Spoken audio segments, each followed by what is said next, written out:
අද දවසෙත් සියලු දෙනාම සුවපිමා YouTube channel එකට බොහොමත් ආදරෙන් පිළිගන්නවා. මම පහුගිය සතියේ කතා කර මාතෘකාවෙම දිගුවක් විදියට අද කතා කරන්න හිතුවා සුවබර නිින්දක් කොහොමද පෙර පාසල් දරුවට ලබා දෙන්නේ. නැත්නම් පෙර පාසල් දරුවට කොහොමද සුවබර නිින්ද කියන එක වැදගත් වෙන්නේ කියන එක ගැන. ඉතින් ඇත්තටම පෙර පාසල කියන එකේදී දරුවෝ උදේ පැය කීපයක් විතරයි පෙර පාසලේ ඉන්නේ. නමුත් අපි දරුවව පෙර පාසලට ගෙනියන්න උදේ බොහොම අමාරුවෙන් අවදි කරගන්න. සමහර දරුවෝ ඉන්නවා පෙර පාසලට යන්න තියෙන කම්මැලිකමට අකමැත්තට දරුවෝ උදේ නිදිනවා. නිදිමතයි වගේ. හැබැයි මේකේ එක පැත්තක් තියෙනවා දෙමාපියන්ගේ වගකීමක් රැයට දරුවා වේලසන නිදි කරවන්නේ නැති එක. සාමාන්‍යයෙන් දරුවෙකුට ටිකක් වැඩිපුර නිදා ගන්න ඕන. අපි වැඩිහිටියෝ විදියට අපිට පැය 6ක් 8ක් වගේ ප්‍රමාණයක් වුණාට කුඩා දරුවෙකුට ඊට වැඩිය ලොකු ප්‍රමාණයක් පැය 10ක් 12ක් වගේ සමහරවිට චූටිම දරුවෙක් නම් පැය 16ක් 18ක් මේ වගේ නිතින. එතකොට මේ දරුවට අවශ්‍ය නිින්ද අපි ලබා දීම අත්‍යවශ්‍ය කාරණා. නිින්ද කියන එක අඩුවීම තුල ළමයි නිකන් හොන්දු මාන්දු වෙලා වගේ කියලා අපි කියන්නේ. පණනෑ වගේ වැටෙනවා. එහෙම අර ක්‍රියාකාරකම් වල ලොකු දක්ෂකමක් නැත්නම් ක්‍රියාකාරී නැතිව ඔහේ පාවෙනවා වගේ ඉන්නවා. කියන දේවල් කරන්නේ බුම්මගෙන ඉන්නවා තරහින් ඉන්නවා. ඉතින් එතකොට අපිට දරුවට ලෙඩක්ද මොකක්ද කියලා අඳුන ගන්න බැහැ වෙනවා. මේක එක දවසක් නෙමෙයි දිගින් දිගටම සිද්ධ වෙනවා නම් ටිකක් සොයා බලන්න ඕන. ඒතර දරුවට උදේ අවදි වෙන්න වෙලාවක් පුරුදු කරලා දෙන්න.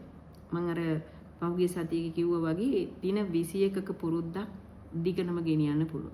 ඉතින් පුංචි කාලෙම ඔයා කරන රැකියාව අනුව ඔයා ජීවත් වෙන පරිසරය අනුව දරුවට අවදි කරවන්න ඕන වෙලාව ඔයා ක්‍රමානුකූලව හදාගන්න. මුල්ම කාලෙදී දරුවා හරියටම 6ටම හැරවන්න බැරි වෙයි. ඔයා සියලු වැඩ කටයුතු ඉවරලා දරුවව හැරවලා ගන්න. ඊට පස්සේ දරුවගේ වැඩ ටික කරලා දරුවා ලෑස්ති කරලා යවන තැනට ලෑස්ති වෙන්න. හැබැයි ක්‍රමානුකූලව ඔයා පෙර පාසලේ යන දරුවට එකින් එක හැම වැඩම එක සැරේ කරන්න පුරුදු කරන්න එපා. එකින් එක එකතු කරන්න සතියකට එක වැඩක් අලුතෙන් දරුවට හඳුන්ලා දීලා ඒක කරාම තරු වලට එහෙම නැත්නම් හරි වලට තෑගි වලට දරුවා ඒ වැඩවලට පුරුදු කරගන්න යොමු කරගන්න. ඊට පස්සේදී මේක වෙනස් කරනවා. ඒ නින්දටත් මේ විදිහටම ඔයා කාලසටහනක් හදාගන්න පුළුවන් නම් අම්මා විදිහට නැත්නම් තාත්තා විදිහට වැඩිහිටියෙක් විදිහට එයා ක්‍රමානුකූලව නිදියන වේලාව අර පෙර පාසල් කාල සීමාවේ නිදියන්නේ නැතුව ගෙනිය ගන්න පුළුවන් විදිහට වේලසන නිදි කරවලා උදේ අවදි කරන්න ඕන වෙලාවට අවදි කරන්න පුළුවන් වෙන විදිහට පැය ගාන දික් කරලා දරුවව සූදානම් කරන්න. ඒ වගේම තමයි මේ නිින්ද කියන එක දරුවෙකුට අසනීප වේලාවක ඉතාමත් වැදගත්. පෙර පාසලක් තුල නිදා ගන්න නැත්නම් පොඩි විවේකය ගත හැකි ස්ථානයක් තියෙන්න ඕන. බොහෝ වෙලාවට බෝ වෙන රෝග තියෙන දරුවෝ පෙර පාසල් වලට එවන්න එපා කියලා කියන්නේ. නමුත් යම් හේතු නිසා නොදැනුවත්කම නිසා නැත්නම් නිවාඩු දා ගන්න බැරිකම මේ වගේ විවිධ හේතු නිසා දරුවෝ දෙන්නෙක් තුන් දෙනෙක් ඉන්න අම්මා කෙනෙකුට ඒ දෙන්න තුන් දෙනාම ගෙදර තියන් බලන්න බැරි නිසා මේ වගේ හේතු නිසාත් එවනවා. ඒක හොඳයි කියන එක මම කියන්නේ. නමුත් අවස්ථාවේ හැටියට අසනීප වෙලා ඉන්න දරුවෙක් නම් පෙර පාසල් ගුරුතුමියත් දැනගන්න ඕන මේ දරුවට විවේකය අවශ්‍යයි කියලා. පුංචි දරුවෙකුට විවේකයක් අත්‍යවශ්‍යයි. අසනීප වෙලාවේ තව දුරටත් අවශ්‍යතාවයේ තදින් බලපාන. එතකොට ළමයා අසනීපකින් නම් අනිත් ළමයින්ගෙන් හිරිහැර කරදර නොවන විදිහට පුංචි උස නැති ඇඳක් නැත්නම් බොහෝ වෙලාවට මෙට්ටයක් බිම දාලා හරි පිරිසුදුව පැහැදිලිව මොන හරි ආරක්ෂා සහිත තැනක් හදලා තියෙන්න ඕන. එතකොට ඒ ආරක්ෂා සහිත තැන දරුවා ආරක්ෂිතව නිදිය ගන්න එක කරන්න ඕන. හැබැයි දරුවා නිදි කියලා සද්ද නැතුව ඉන්න එපා. සැරින් සැරේ බලන්න ඒ අවස්ථාව දරුවට ලබලා දෙනවා වගේම දරුවා ගැන සෝදිසි කරලා බලන වැඩෙත් අමතක කරන්න එපා. මේක පෙර පාසල් ගුරු මහත්මිය වගේම අම්මලත් ඉඳ හිට ඔය අතර වාරේ යනවා නම් අසනීප වෙච්ච දරුවෙක් ඉන්නවා නම් ඒ මගේ දරුවා නොවෙන්න පුළුවන්. හැබැයි එකාගේ හරි දරුවෙක් මේ ලංකාවේ මේ මහ පොළොවේ කවුරු හරි දෙමාපියෝන්ගේ දරුවෙක්. ඒ අනාගත දරුවා අපි ආරක්ෂා කරන්න ඕනේ. ඒක නිසා අහම්බෙන් හරි යන වෙලාවක දරුවෙක් අසනීපෙන් ඉන්නවා නම් මිස්ගෙන් අහලා බලන්න. පෙර පාසල් ගුරුතුමියගෙන් අහලා බලන්න එහෙම අසනීප දරුවෙක් ඉන්නවද මොකුත් උදව්වක් ඕනද මිස් කියලා. අහන්න. ඒක හරි වටිනවා. මොකද ඒක අපි හැමෝම වෙනුවෙන් මගේ දරුවා ලෙඩ වෙච්ච දවසට ඒ දේ හම්බ වෙයි මං අර විදිහට ක්‍රියාත්මක වුණොත්. ඉතින් මේ නිින්ද කියන එක සුවබර නිින්දක් වෙන්න ඕනේ. ඉතින් සද්ද ගොඩායි ළමයි කෑ ගහන දෙනක සද්ද තියෙන. හැබැයි ඒක නිසා තමයි විවේක ගන්න වෙනම කාමරයක් ඕන කියන එක කිව්වේ. ඒකට අම්මලා විදිහට ගෙදරදිත් දරුවෙක් අසනීපෙන් නම් ඒ දරුවට කැසට් දාලා රේඩියෝ දාලා ටීවී එක මහා සද්දෙට දාලා ගමටම හෙන්න සද්දෙට දාන අම්මලා ඉන්නවනේ සමහරවිට අර වීල් වල දාගෙන යන ඒවා වාගේ. එහෙම තැනක් නැතුව මගේ රස්සාව ලොකුයි තමයි. මොකද රස්සාව නැතුනොත් දරුවෝ රැක ගන්න බැරි වෙයි. අපිට ජීවත් වෙන්න අමාරුයි. හැබැයි අසනීප දවසක පුළුවන් උපරිමයෙන් උත්සාහ කරන්න දරුවත් එක්ක රැඳී ඉන්න. දරුවට මේ දවසේදී පෝෂණයත් වැඩිපුර දෙන්න වෙනවනේ. ඒක නිසා ඖෂධ ටික වගේම දැන් නිින්ද යන ඖෂධ දීලා තියෙනවා නම් නිින්ද කැඩෙන එක එච්චර හොඳ එකක් නෙමෙයි. දරුවට කොහොමත් අසනීපයත් එක්ක හොඳ නිින්දක් ඕන. එතකොට මෙන්න මේ කරුණු ගැන ඔයගොල්ලෝ හිතලා බලලා කටයුතු කරන්න. එතකොට මේක යහපත් එකක් ගන්න. අනිත් එක තමයි මෙතෙන් තව දෙයක් කියන්න ඕන. මේ දරුවෝ නිදාගන්න යන වෙලාව. බොහෝ වෙලාවට දරුවෝ නෙමේ වැඩිහිටියෙක් වුණත් නිදාගන්න යන වෙලාවට සැරවැර වෙන එක. බනින එක, ගහන එක, කිග ගහ නැත්නම් අඬ නින්දට යවන වැඩි කරන්න එපා. මේක ඇත්තටම හොඳම නැති එකක්. මොකද දරුවා පැය ගාණක් නිදිය ගන්නේ මේ ඉකියත් එක්ක. එහෙම නැත්නම් මේ ඇඬීමත් දුකත් වේදනාවත් එක්ක. ඉතින් මෙයාගේ මානසිකව යහපත්කම නැති වෙන වැඩක් තමයි අපි මේ කරන්නේ. අපි සමහරවිට දරුවව හදන්න යන්නේ ඇඳට දාලා ඒ වෙලාවේ.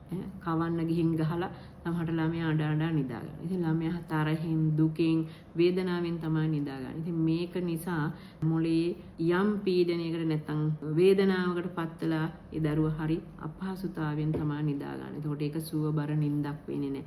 ඉතින් මේ නිින්ද කියන එකේදී බොහෝම දේවල් හිතලා කටයුතු කරනවා. හිතුවම නම් හරි සරල කාරණයක්. අපිට නම් වැටිච්ච තැන නිින්ද යනවා කියලා කියනවනේ නේ. සමහර අයට.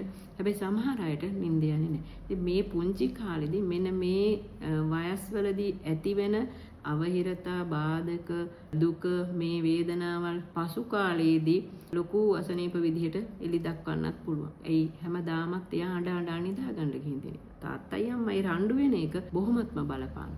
තාත්තා දන්නේ නැහැ අම්මා දන්නේ නැහැ අපි දෙන්න රන් වෙනකොට ළමයා කොච්චර බයෙන් දින්නේ කියලා. හැබැයි මේ පුංචි මනසට හිතෙනවා අනේ අදරේ අපේ අම්මා මරයිද? අනේ අදරේ අපේ තාත්තා අම්මට ගහයිද?